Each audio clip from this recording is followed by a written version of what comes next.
কিচ্ছু দরকার নাই, তোমার দেহের কফের পরিমাণ বাড়িয়ে দিলেই মৃত্যু। মানুষের দেহে জাস্ট কফের পরিমাণটা বাড়িয়ে দিলেই শ্বাসনালী বন্ধ। ভগবান আসতে লাগবে, যমরাজ। কেন বলছেন পুরাণ যে শিব সংহার কর্তা?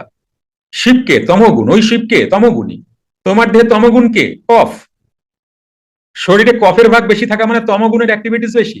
যার শরীরে কফের ভাগ বেশি থাকবে তার শরীরে তমগুণের অ্যাক্টিভিটিস বেশি থাকবে। বায়ুকে বিষ্ণু, ব্রহ্মাকে রক্ত, বীজ।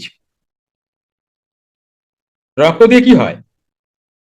রক্তই তো কনভার্ট হয় বীর্য হিসাবে, আর বীর্যই তো সন্তান উৎপাদন করে।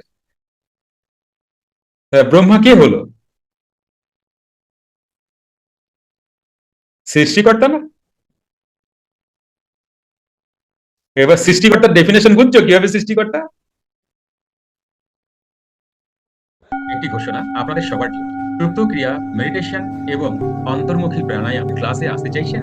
মঙ্গল, বুধ ও বৃহস্পতিবার আপনার বাড়ি বসেই জুম অনলাইনে এই ক্লাসটি করতে পারবেন। সময় সন্ধ্যা ৮টা থেকে রাত ৯টা অবধি। আসুন, ক্লাসে দেখা হবে।